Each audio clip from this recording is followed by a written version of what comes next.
10 years of being in love, my boyfriend held a grand wedding for my best friend who was battling cancer, all behind my back. Just because my best friend has cancer, her dying wish is to marry him. Ethan blocked all messages forbidding anyone from letting this matter reach my ears. He didn't know that my best friend was live streaming the grandeur of the wedding the whole time. That night I cried until I fainted. Ethan spent the night on the island with his best friend. On the day my heart condition relapsed, he abandoned me to take my best friend to the hospital, nearly costing me my life. I accepted the proposal from the millionaire big shot Lucas. Lana, are you really willing to marry me? After agreeing to get married, Lucas would send me a message every few minutes to confirm. After receiving my affirmative response, he sent me over a dozen styles of diamond rings for me to choose from. These are all rings I bought at the auction. Take a look and see if there's any you like. Seeing that I hadn't replied, a few seconds later he sent another message. If you haven't found anything you like, there's a jewelry auction in England in a few days. I'll take you to pick something out then. After looking closely, I sent him a voice message. That graph pink diamond looks pretty good, let's choose it as the wedding ring. Ethan didn't know when to come back, but just as I was behind him, I heard the words wedding ring and suddenly spoke up. Wedding ring? What wedding ring? He looked at me, and on his usually cold and composed face a rare hint of panic appeared. I met his gaze lightly just as I was about to come up with an excuse to brush it off, but at that moment my phone rang. I picked it up and saw that it was a call from my best friend Sophie. After answering the call, her sobbing came through the phone. Lana, is Ethan by your side? I just had another nose bed. I'm so scared. Before I could say anything, the phone was snatched away by Ethan. He spoke anxiously. Sophie, don't be afraid, I'm on my way right now. Then Ethan left me behind and ran out. I completely forgot that he asked me to go night cruising on the Pearl River tonight, saying he wanted to make up for the missing 10th anniversary of our love. It turns out that giving up on someone feels like this. Even watching him run towards another woman, my heart can no longer stir with any waves. The phone rang again. This time it was Lucas calling. Lana, are you ready? I'm coming to here to pick you up tomorrow. I gazed into the distance, my eyes deep and contemplative. In a week, once I take care of everything that needs to be done, I will return to the capital to get married. On the other end of the phone, Lucas spoke gently. Okay, I'll wait for you. If you encounter anything you can't solve, remember to tell me. After hanging up the phone, I called Ethan's grandfather to say goodbye. Ethan's grandfather and my grandfather were comrades in arms with a deep bond between them. When I was 8 years old, I was diagnosed with a serious heart condition. Ethan's family-run private hospital happens to specialize in cardiology, making it quite authoritative, so my grandfather decided to send me to Ethan's house to recover. Over the years, Ethan's parents have treated me as their own, and Ethan's grandfather has taken care of me in every possible way. I am about to return to Beijing, and out of both sentiment and reason, I should bid them farewell. Ethan didn't come home again that night. Sophie sent me a message. Look at you with your mouth full, so cute. In the photo, Ethan is bending down to eat cake while Sophie extends a finger to smear cream on his face, but soon she retracted the news. I'm sorry, Lana, I just sent that to the wrong person. Ethan said that photo is really cute and asked me to send it to him. You're not mad, are you? I didn't reply to her. Instead, I silently returned to my room and began packing my bags. The next day at noon, Ethan finally returned home. He prepared a gift for me as an apology. Lana, Sophie was in a serious condition last night. I just took her to the hospital. I didn't say a word. When I opened the brocade box, I found a Rolex women's watch. Inside, the DRP was adorned with a circle of diamonds, extraordinarily luxurious. But I remember he also gave Sophie a similar gift. It's just that mine is a bit more expensive. Ethan noticed my lack of reaction and asked with some concern, Lana, are you angry? I said softly, no, Sophie is sick. It's only natural for you to go see her. Ethan looked at me suspiciously, perhaps thinking my reaction was strange, but in the end he just sighed. I'm glad you're not angry. After all, we still have a long way to go together. But Sophie, at this point Ethan's eyes turned slightly red. I couldn't be bothered to listen to him. In that case, spend more time with her. After dropping this line, I turned to leave, but Ethan grabbed my wrist. The moment I raised my gaze, there was no emotion in my eyes. What's wrong? Ethan felt somewhat irritable, yet he couldn't pinpoint the source of his agitation. But soon his phone rang again. He looked down a few times, then raised his head and said to me, Lana, I have to go on a business trip for the next few days and won't be back for a while. You need to be careful at home. I casually hummed in response, thinking it would be better if he didn't come back, so that tomorrow I could return to Ethan's house to say goodbye to everyone. The next morning, I took the prepared gifts and went to Ethan's house. Ethan's mother turned reddened upon hearing that I was returning to Beijing. Lana, what happened? You were doing so well in hair. Why are you suddenly going back? Ethan's father immediately slammed the table. Where's Ethan? Why didn't he come back with you? Did he bully you? I hesitated for a moment, but in the end I still didn't tell the Truth, no, it's just that I've been away from home for too long these years, and I want to go back and take a look. Ethan's mother looked at me, her expression filled with concern. As she spoke, does Ethan know about your decision to go back to avoid further trouble? I nodded gently. Yes, he knows. Hearing me say this, no one dared to persuade me further. After some casual conversation, I stood up, preparing to leave. Just at that moment, the door suddenly swung open, and I came face to face with Ethan's face. Standing next to him, Sophie smiled at me and gently said, "Lana, what are you doing here?" she asked with righteous indignation, as if she had already become a daughter-in-law of the chief family. "I don't seem to need to explain where I am to you." After dropping this line, I walked past Ethan and headed for the door. Ethan, coming back to his senses, immediately chased after me to explain, "Lana, don't misunderstand. I brought Sophie home today so my parents could help her find a suitable doctor. Besides, she's your close friend too. You wouldn't hold it against me, right?" I had a moment of distraction. What echoed in my mind was Ethan's promise to me under the cherry blossom tree when he was 18. He said that marrying me was his lifelong wish. One day, he would take me back to meet his parents as his future daughter-in-law, but now he brought another woman home and even lied to me, saying he was going on a business trip. Looking at Ethan's expectant eyes, I slowly spoke. "How could that be? I've never been a stingy person. I simply won't care about those who aren't worth it." Hearing me say this, Ethan was taken aback for a moment. "Lana, do you really not care at all?" I think he's really too hard to please. In the past, when Ethan was close to Sophie, I got angry and he said I was petty. Now that I don't inquire about anything between them, he's still not satisfied, but I don't want to explain, and there's nothing to explain. Later, Ethan pecked my forehead and said, "Be good and wait for me at home." After entering the elevator, I reached up to wipe my forehead clean. He made me feel nauseous. On our 10th anniversary, Ethan also used a business trip as an excuse to brush me off. However, that night, I received a video call request from Sophie. After the call connected, I listened to the lively atmosphere of the wedding scene, and only then did I realize that the wedding belonged to Ethan and Sophie. 3 months ago, Sophie was diagnosed with a terminal illness. She posted on Instagram, "I hope to have a wedding with the person I love most before I die." At that time, I had not yet noticed the awkwardness between the two of them, and I even asked her in the comments who her favorite person was at that time. Sophie replied to me, "You'll know when the time comes." The moment I learned the truth, my heart felt like it was being cut apart, the pain so intense that I could hardly breathe. I called Ethan like a mad and wanting to ask him why he treated me this way, but that night Ethan didn't answer a single call. I cried myself into a faint at home while he was spending the wedding night with So. Fortunately, everything is about to come to an end. After returning home, I received a call from Sophie. "Lana, I'm really sorry. I had no idea I would run into you today." I scoffed and didn't reply to her. Sophie took a deep breath and said to me with an envious tone, "Ethan's mother is really such a nice person. She is so gentle, asking me how I am and checking on me. They also said they would do their best to help me find a suitable doctor for my treatment." When she said this, she paused for a moment, then she lowered her voice and asked, "Lana, tell me, why can't the person who marries into the Ethan family be me?" "Of course it could be her as long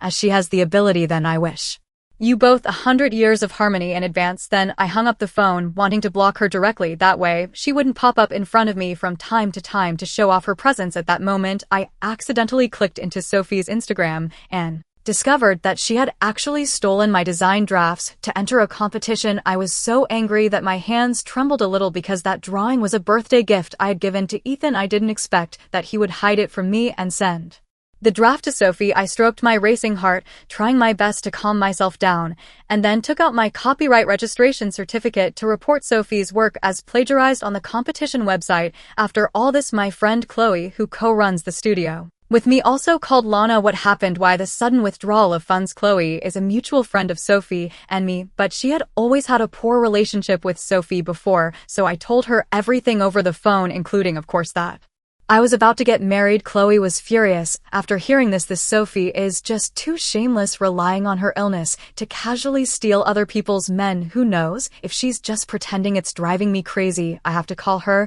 and give her a piece of my mind. Hearing Chloe's loyal words, I was quite moved. "Forget it, I can't be bothered. The wedding is about to take place." At that moment, footsteps sounded behind me. Ethan's voice suddenly broke in. "Wedding? What wedding?" I hung up the phone. When I turned to look at Ethan, I noticed he seemed a bit nervous. Suddenly, I had a different thought. I just heard a gossip. There's a guy who behind his girlfriend's back held a wedding with another woman. A friend just said that man is despicable, and it's pitiful for his girlfriend who still thinks she's his one true love. Who would have thought that? As soon as these words were spoken, Ethan shouted out in great excitement, "What is this all about? How do they know whether that man has his own reasons?" "What If that wedding is fake just to fulfill the dying wish of a terminally ill patient, hearing his grandiose words, I suddenly found it somewhat laughable. 10 years of feelings all wasted on feeding the dogs, perhaps sensing that something was off with my emotions. Ethan stepped forward and hugged me. Lana, what's been going on with you lately? He held me tightly in his arms. We've been through so many years together. Don't you know how much I love you? Once we settle Sophie's matters, let's get married.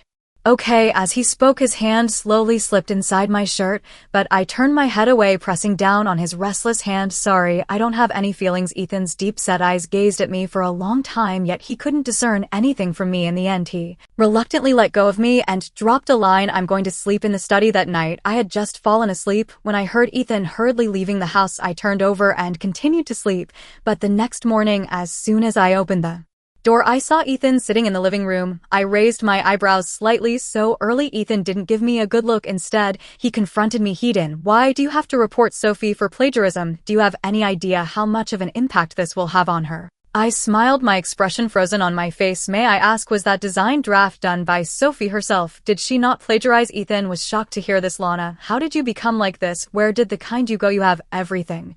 Countless awards for your work. What difference would it make to let her have a chance? Sophie is now so angry that her condition has worsened. Lying in the hospital on the brink of death, she just wanted to experience the feeling of winning an award before her life ends. Is that too much to ask? I was so angry that my fingers felt a bit numb. I immediately retorted, of course not, Ethan. You know how much I've sacrificed over the years to achieve my dreams. To practice my painting, my hands were covered in frostbite during the harsh winter, itching and hurting. How can you casually say that I should give my work to Sophie? If she wants to experience the feeling of winning an award, she should work a little harder for it. What does it mean to take what I've earned? A man can be without, but if anyone dares to touch my design work, I will never let her go. Ethan did not notice the changes in my body. He dropped a line, "You've changed," and then walked outside, and I, infuriated, had a heart attack suddenly.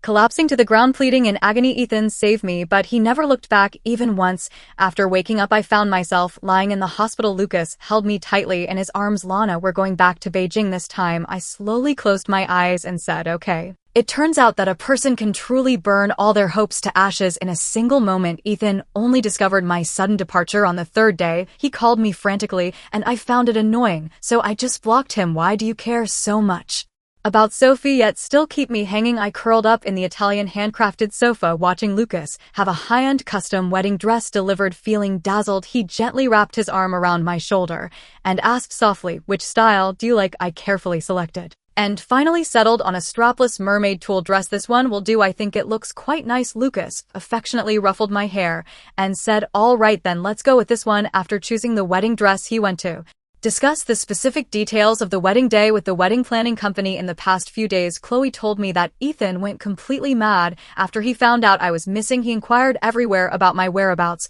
but learned of my return to the capital from his own parents. Lana, what do you think his reaction would be if he found out about your marriage? I didn't have time to think much. When I heard someone ringing the doorbell outside, I thought it was just the wedding staff Lucas had sent over. Again, I stepped forward to open the door, only to be met by Ethan's crimson eyes. The moment he saw me, his eyes were filled with disbelief. "Lana, you're really here?" Ethan spoke with a slight choke in his voice.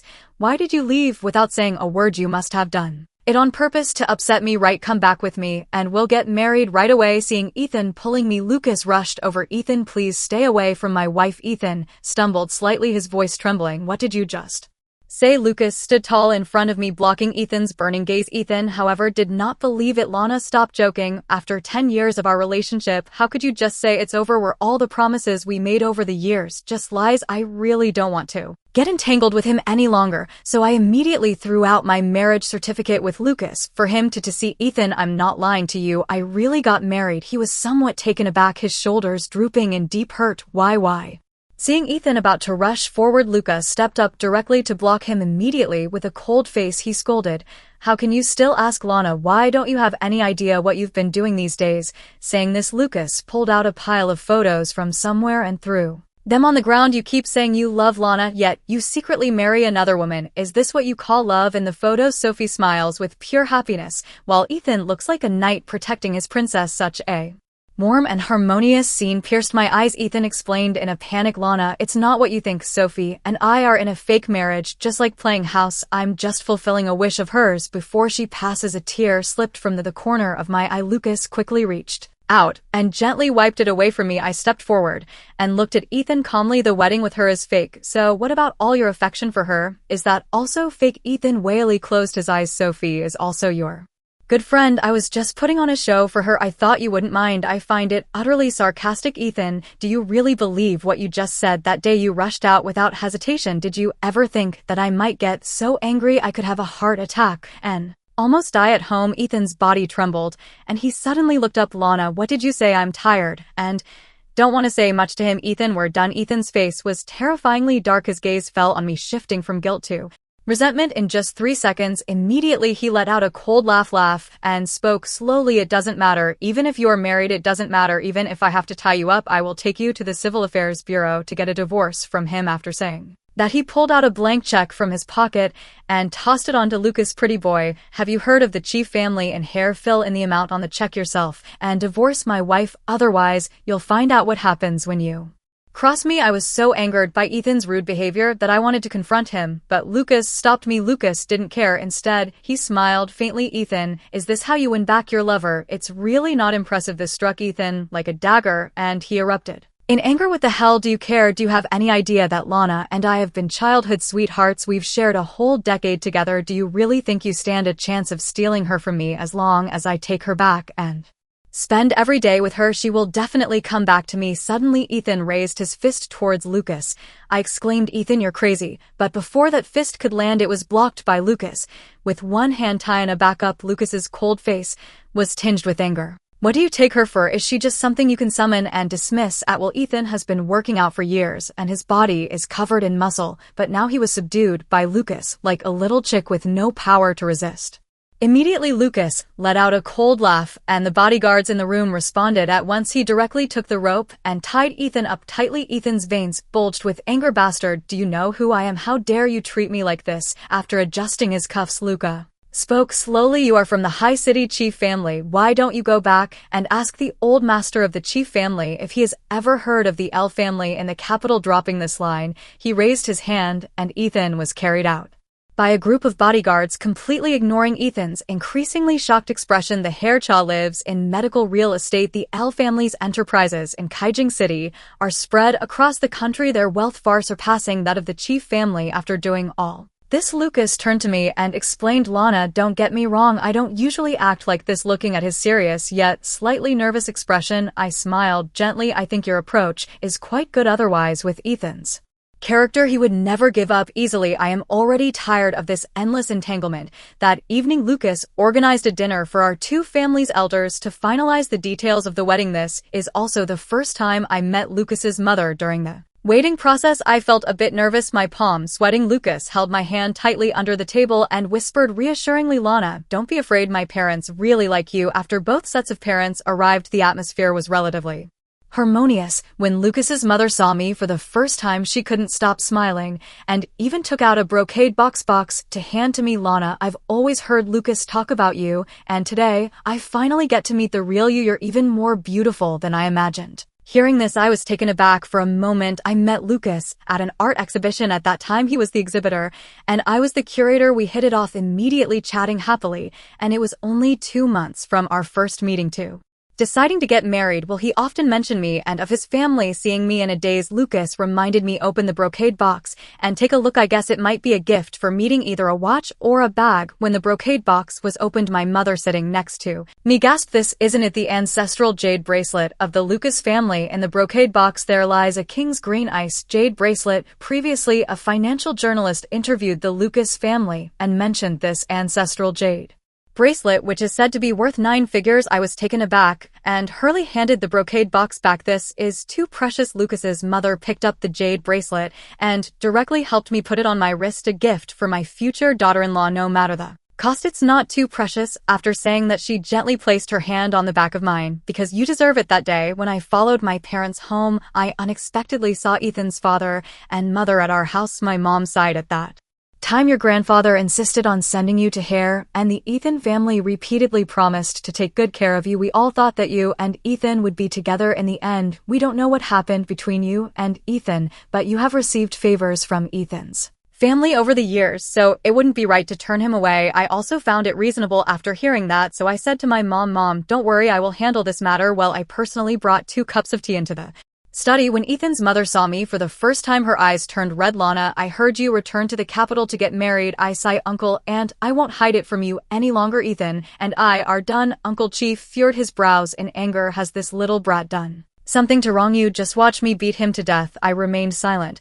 but Ethan's mother sensed something was off. Is it because of that, Sophie? I didn't say a word, but my attitude spoke volumes. Ethan's mother, her face full of shame, said, Lana, we have treated you like our own daughter. I can't even face you after that. Brad, Ethan did such a thing in the years away from home. Ethan's mother has given me a lot of care, so I certainly won't become estranged from her because of Ethan, Aunt, no matter what. You are the people I respect the most. In fact, I can guess that they came to my house to try to win me back, but after understanding the ins and outs of the situation, the words to keep him from leaving still did not come out after they left. Chloe sent me several messages in a row. Lana, you have to see the screenshot I sent you. That selfie is really crazy. After she heard that you were getting married, she actually posted a lot of derogatory comments about you on Instagram. It's simply infuriating. I opened a screenshot, and the strong aroma of tea rushed to my nose. Some people act as innocent as a little white flower, but who knows, they haven't even broken up with their boyfriend and are already eager to get a marriage certificate with another man. Don't be so cheap, okay? The accompanying image is an old profile photo of me. Moreover, she also replied in the comments, you don't know her husband is old and ugly. She only cares about his money. Chloe said to me, this Sophie is such a... I couldn't take it anymore, and after arguing with her, I just blocked her. I am immersed in the joy of my upcoming wedding and have no desire to let someone like this affect my mood, so I comforted Chloe. Be angry. In 3 days, I will be getting married, and I am waiting for you in the capital to be my bridesmaid. In the past few days, Lucas has taken me around to shop and have fun, calling it a way to cultivate our feelings despite the conscious effort to distance myself from certain people and events from the past. The gossip about Sophie reached my ears through various mutual friends. After returning to Hare, Ethan's father and mother did the first thing they could. They went to the hospital to request Sophie's medical records. As a result, it doesn't matter if you don't look, but once you do, it takes you by surprise. Ethan's father keenly noticed that Sophie's various test indicators were abnormal, showing signs of intervention, so they began to investigate step by step. In the end, it turned out that Sophie didn't have any terminal illness at all. Her health was quite good before fainting, and feeling unwell was just a way to feign pity and attract Ethan's attention. After Ethan's mother learned of this, she had the security throw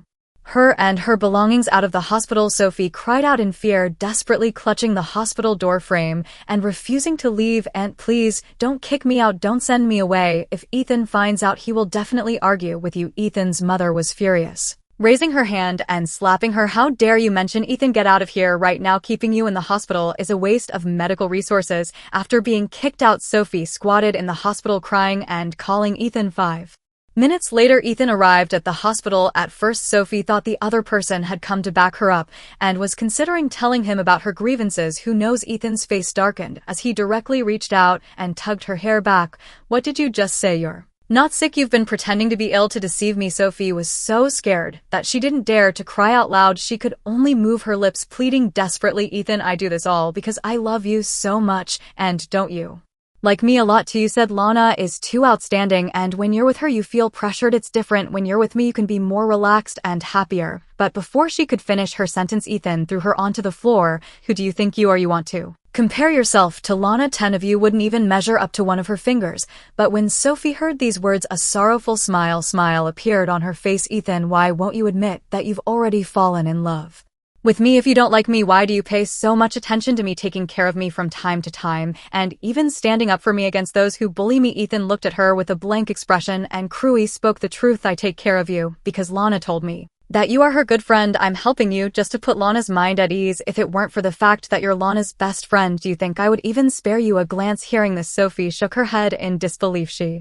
screamed hysterically on the street. After Sophie vented, she spoke to Ethan in a tone that was almost boastful at this point. What good does it do to say how much you love her on the day you held the wedding with me? I had already streamed the entire ceremony to Shaunana via video call. Can you guess how many calls she made to you that day? What do you think she felt when she heard the sounds of our wedding night? I lost my Ethan and became a complete madman. After he pulled Sophie into the car, he accelerated to the maximum speed, aiming to crash into the riverbank. Without Lana, let's die together. The car crashed wildly, making Sophie scream in terror. When Ethan's supercar was stopped by the traffic police, Sophie was so scared that she fainted, her body going limp. It was the third day after this incident, the day before the wedding, when I received a call from Ethan. After a few days of not seeing him, his voice was horror to the point of being unrecognizable. When I heard the name Lana again, it felt as if I were in a different world. Lana, on your wedding day, can I attend? If you can't marry me, I want to see with my own eyes what you look like when you get married. Before the words of refusal could leave my lips, someone snatched the phone away. I don't know when Luca appeared behind me to answer. Of course, you're welcome. I'll have to personally toast you. Then Ethan gritted his teeth on the other end of the phone. Give the phone back to Lana. I want to talk to him. What does it have to do with you? Lucas raised an eyebrow slightly. We are one as a couple. What I say and what she says are the same. Ethan hung up the phone in anger. Then Lucas handed the phone back to me. He reined in the hostility that surrounded him, his brows and eyes softening as he looked down at me. Lana, you weren't angry just now, were you? I chuckled lightly in response. Of course not. You handled it well, saving me a lot of trouble. He let out a breath of relief a bit nervously. That's good. I was afraid you might be upset. But actually, I am a bit worried because I know Ethan. He has never been someone who gives up easily. Lucas, do we really have to invite Ethan to our wedding? I'm worried he might cause a scene at the ceremony. He didn't care at all. Lana, don't worry, with me here he won't be able to cause any trouble. Lucas was never someone who could be easily bullied. I have seen him handle work with a decisive and vigorous demeanor, but now he is willing to treat me with such patience and care. I stepped forward and gently embraced him. Lucas's body stiffened lightly. Lucas, thank you. This sentence contains too many emotions. Thank you for supporting and accepting me like this. Also, thank you for giving me immense dignity when I was deeply wounded by emotions. Lucas's large hand gently rested on my head. Between you and me, there's no need for thanks. On the day of the wedding, the guests filled the seats. I was in the hotel dressing room, incredibly nervous. During this time, Lucas came in several times, bringing me a lot of milk, tea, and food. Chloe couldn't help but feel envious. She joked, oh, the groom is trying to fatten up our bride. Lucas looked at me with a doting expression. Today will be tough. Eat a little more. At the wedding venue, everywhere was adorned with dazzling flame orchids shining brilliantly. I wore a high-fashion sheer gown and slowly made my entrance to the beautiful music. Now there is a burst of cheers. My parents sent me off to marriage with tears in their eyes. It takes only a minute to walk from the entrance to the center of the venue, but I walked from the wrong relationship to the right lover, taking a full 10 years. 10 years felt like a lifetime apart. With deep affection in his eyes, Lucas slowly stepped forward and knelt on one knee. Lana, will you marry me? When that enormous diamond ring appeared before my eyes, a wave of emotion surged in my heart. I covered my lips and slowly nodded. Immediately after, they exchanged rings and embraced each other in a kiss, all in one breath. Lucas spent a fortune to secure the billboard in the very center of the city. He wanted to loop the video of our wedding ceremony on it. He said that he wanted everyone to see my happiness and to wish me happiness. But Ethan, who said he would come to the wedding, did not appear. It was only after the guests had all left that I saw Ethan cornered and restrained by 2 bodyguards. His hands and feet were bound, and even his mouth was stuffed with rags. Nature cannot make any noise. Lucas stepped forward and pulled the cloth strip from his mouth. Ethan's eyes turned red with anger. Is this your way of hosting guests? Lucas maintained his expression, politely speaking. I apologize for the lack of greeting, Mr. Ethan. Please do not take offense. Ethan looked at me with a face full of reluctance. He spoke almost pleadingly. Lana, I simply nodded at him lightly. Thank you, Mr. Ethan, for gracing our wedding with your presence. Please be sure to send us an invitation when you get married. We will definitely attend together. Upon hearing the words, the couple, Lucas raised an eyebrow slightly, a hint of an unintentional smile appearing at the corner of his mouth. In the end, Ethan was defeated. He looked at Lucas's face. You did this on purpose. You want me to see Lana marry you with my own eyes. You want me to be completely heartbroken. You're just a scheming bastard. Lucas did not deny it and even shamelessly replied, thank you for the compliment. Ethan had probably never encountered someone like this before, so infuriated that he had lost his temper. Finally, he collapsed on the ground in despair. Lana, do you know that I have prepared so many things? I swear I will win you back at this wedding. But as I watch you walk towards him, your face full of shyness, my throat feels like it has swallowed countless blades, making it hard for me to breathe. I listened, showing no expression. Oh, normal. I felt the same way when I knew you were having a wedding with Sophie. The light in Ethan's eyes completely faded away. Lucas's scheme succeeded. I know that from this point on, Ethan and I will truly have nothing to do with each other. On the night of our wedding, I sat nervously on the bed in the bathroom. The water flows with a splashing sound slowly reaching my eardrum. Before long, Luca stepped out bringing with him the damp mist and his exquisite waist and abdomen. I instinctively swallowed. Luca stepped forward, leaned down, and softly asked in my ear, "Do you like it?" That night I experienced ultimate joy. The next day, when I woke up, my whole body ached and I had shouted so much that my voice was hoarse, but I need to quickly get myself in order because tonight I will be going with Lucas to his friend's banquet. I chose a champagne-colored strapless dress, and when I appeared in front of everyone on Lucas's arm, it caused quite a stir. After Lucas settled me and he got up to greet his friends, the man closest to Lucas is the second son of the Sidhu family who started with antiques. As soon as he saw me, he came over to tease. "So you are the Miss Lana that our young master Lucas has been thinking about day and night?" I greeted him with a smile. "Young Master Sidhu, I've long admired your name." Sidhu raised his wine glass and chuckled lightly. "You have no idea, ever since he saw you once when he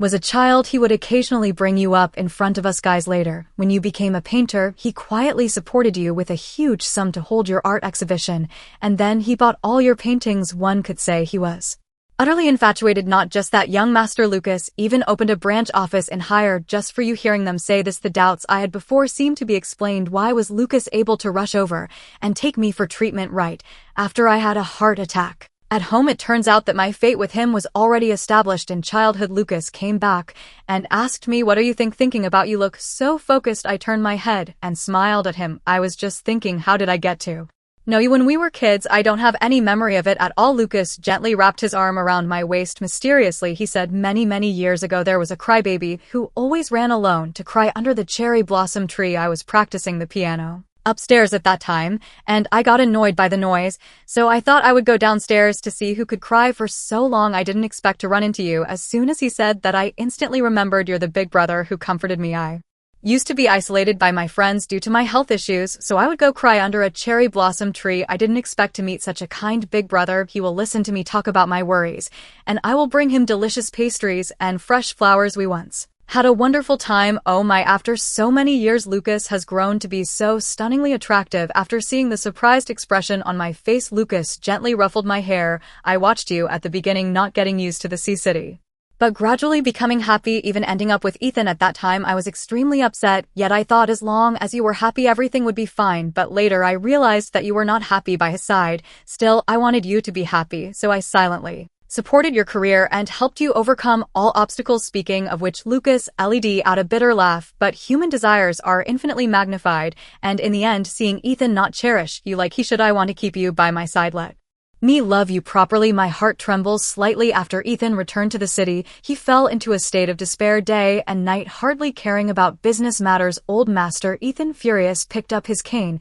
and struck him several times, resulting in him being sent straight to the hospital. Sophie had been missing for a while. No one knew her whereabouts. Chloe said that someone had seen her picking up scrap in the southern part of the city, and she was completely disoriented, acting crazily. Later one night, Chloe called me and said, "Lana, do you know, a few days ago I ran into Sophie." When I heard that name again, I felt little emotion. That was someone who had long been far removed from my life. See, she really is in a terrible state now. Sophie can't even recognize anyone, and she's still mumbling about wanting to marry a rich second-generation heir and become a wealthy lady. Some homeless man on the street noticed that she was quite attractive and began to have improper thoughts. As a result, after a few encounters, she became even more deranged, and now she is even over 3 months pregnant. I have no sympathy for this. We are all adults now. The path we choose to take is entirely up to us. Once I also gave my all to help her, but what I received in return was betrayal. After hanging up the phone, Lucas brought me a late-night snack. "Wife, don't tire yourself out. Come have some coconut. SEO, take a break." I looked up and saw Lucas's handsome face. A wave of satisfaction washed over me. Outside the window, countless lights are shining inside the room. My beloved is by my side.